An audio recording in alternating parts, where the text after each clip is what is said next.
Por muy difícil que me resultase, he llegado a una conclusión inexorable y profundamente perturbadora.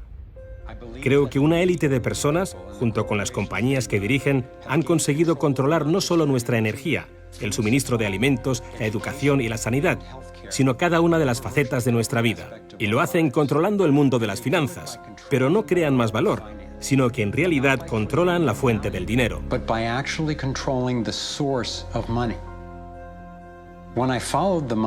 Cuando seguí el dinero, vi que me arrastraba a la cima de una pirámide. Aquí estamos en la base de la pirámide con nuestro día a día. Por encima de nosotros está el gobierno, personas a las que se les ha otorgado un monopolio de poder y lo usan para imponernos impuestos y controlarnos, estemos de acuerdo o no. Pero ¿quiénes los controlan a ellos? En el siguiente nivel nos encontramos a las compañías. Muchas personas opinan que hoy en día son ellas las que gobiernan el mundo, y no los estados nacionales, y lo denominan corporatocracia. Para conseguir los recursos mundiales y controlar los mercados, esta corporatocracia debe tener acceso a dinero barato. Las grandes corporaciones obtienen sus préstamos a un interés especial de los grandes bancos, lo que significa que aquellos que controlan los grandes bancos, la élite adinerada, son los que en realidad controlan las corporaciones. Mientras seguía el dinero, me di cuenta de que casi todas las ideas que tenía acerca del capital no son ciertas. Es curioso el hecho de que nos planteamos muy pocas preguntas sobre cosas cotidianas, como por ejemplo, cuando vamos a un banco y pedimos un préstamo de, digamos, $50.000 o 50.000 libras. ¿Qué pasa en realidad? Veamos. Muchas personas viven la vida basándose en unas ideas que se alejan mucho de la realidad. Lo que en realidad pasa es que si pides 50.000 libras, escriben que en tu cuenta hay 50.000 libras. Eso es todo lo que hacen. No acuñan monedas ni imprimen billetes. No recurren a ningún metal precioso. Simplemente escriben en una pantalla de ordenador que tu cuenta tiene 50.000 libras. Desde ese momento, empiezas a pagar intereses sobre una cantidad de dinero que nunca ha existido, que no existe y que no existirá. Resulta que los bancos prestan unas 9 veces más dinero que la cantidad que en realidad guardan en sus cámaras. Y esto es posible gracias al préstamo conocido como reserva fraccionaria. Funciona de la siguiente manera. A la Reserva Federal, o al Banco Central de cualquier país, se le permite determinar la cantidad de dinero que un banco debe tener en sus reservas. En los Estados Unidos, ahora mismo es más o menos un 10%. Así que si depositas $10.000 en el banco separa el 10%, es decir, $1.000, y luego opera en el mercado con el resto. Por ejemplo, ahora llega otra persona al banco y pide un préstamo de $9.000 para comprarse un coche. En ese momento, el banco presta $9.000 del depósito que tú habías creado. Los $9.000 desaparecen. Entonces, la persona que solicita el préstamo paga al vendedor del coche y éste ingresa la cantidad en otro banco que forma parte del mismo sistema bancario central. Estos $9.000 se consideran un nuevo depósito y así continúa el proceso sucesivamente.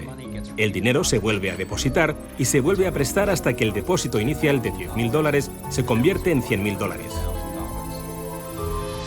El sistema bancario acaba de crear $90.000 simplemente prestando el dinero. Aparentemente todo empezó con los orfebres del siglo XVII, cuando la gente acudía a ellos para comerciar con oro.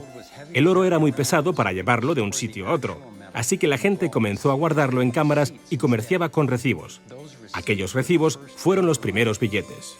Como solo unos pocos retiraban su oro en momentos determinados, los dueños de las cámaras, básicamente los nuevos banqueros, empezaron a crear recibos de oro que en realidad no tenían.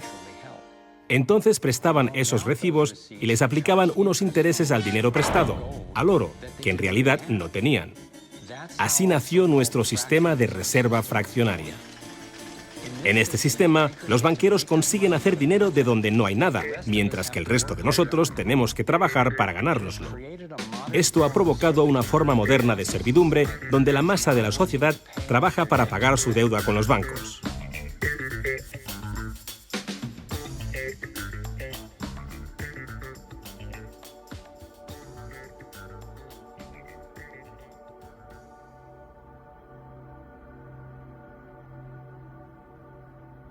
Bajo este esquema de reserva fraccionaria, inevitablemente nos hemos convertido en esclavos de la deuda de una élite financiera que nos gobierna.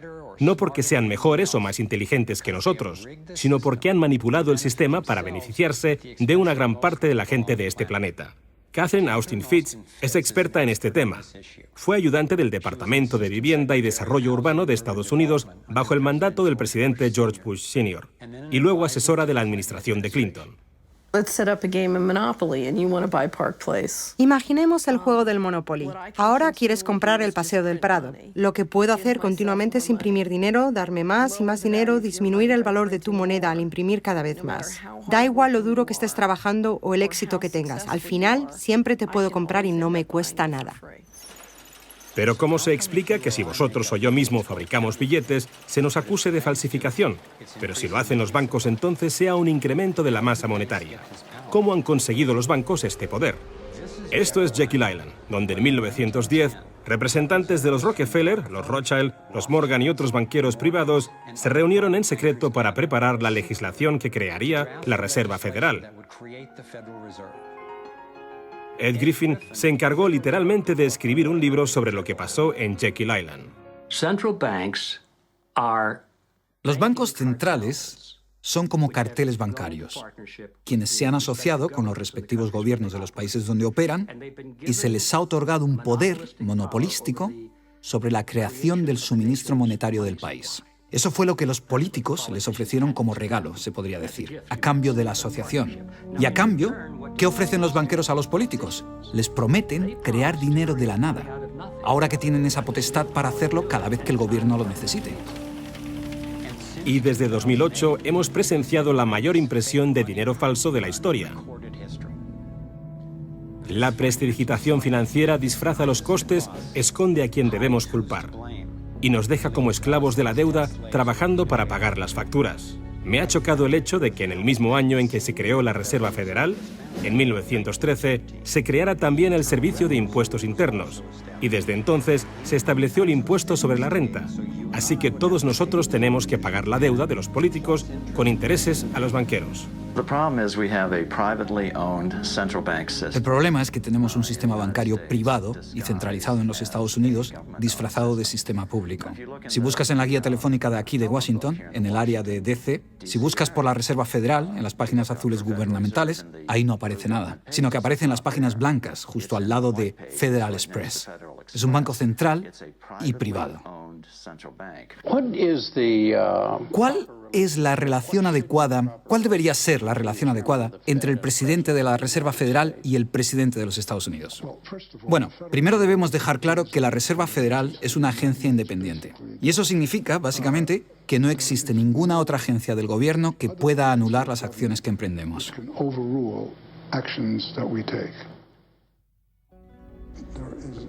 Que no existe ninguna otra agencia del gobierno que pueda anular las acciones que emprendemos. Tenemos un banco privado que imprime dinero en beneficio del Tesoro. La Reserva Federal imprime dinero en un sistema basado en la deuda, que crea escasez, pero coloca a un grupo de privilegiados en una posición en la que tienen acceso a todos los datos sobre la economía, mientras que nosotros continuamos en la ignorancia. Así que tenemos a un pequeño grupo de banqueros que entienden los datos de cómo funciona el dinero en la economía y se les proporciona la habilidad de imprimir dinero de manera que se sigue protegiendo a los privilegiados mientras que el resto nos hundimos. Catherine hizo la prueba de comparar una economía sana con un toroide vibrante e equilibrado que fluye libremente y que se autoenergiza, en contraposición con lo que está pasando actualmente en nuestra economía. Tenemos un sistema muy dinámico que intenta optimizarse, pero en el centro se entrelaza con una solitaria. La solitaria actúa en el cuerpo inyectando una sustancia química que hace que te apetezcan las sustancias que le resultan beneficiosas a ella y que para ti son perjudiciales. Tienes un parásito que te manipula y que se alimenta a costa del organismo. Vivimos en un sistema económico que imita a la solitaria, donde la élite financiera sería la tenia y se está alimentando de nosotros, y no les gusta que se descubran sus artimañas.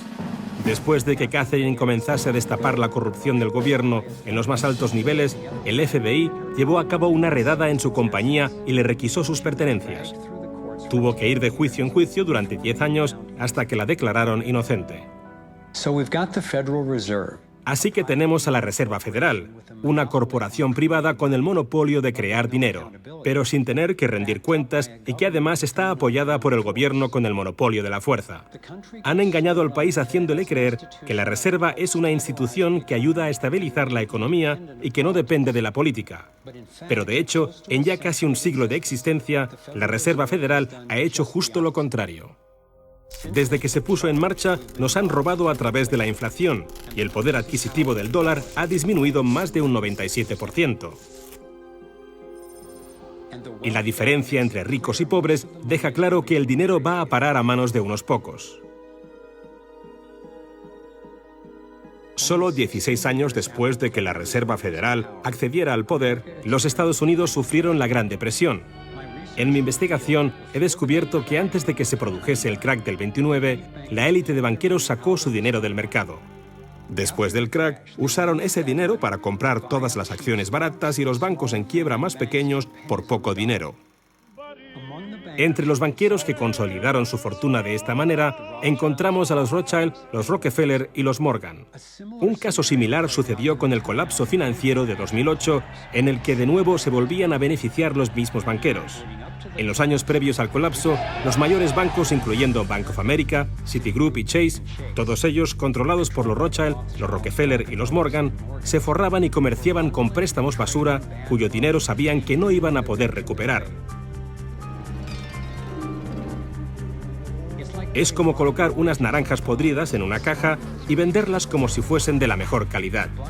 Los que habían embalado ese producto sabían que tarde o temprano alguien abriría la caja y vería que no contenía nada de valor, ya que al fin y al cabo ellos habían empaquetado dichas cajas.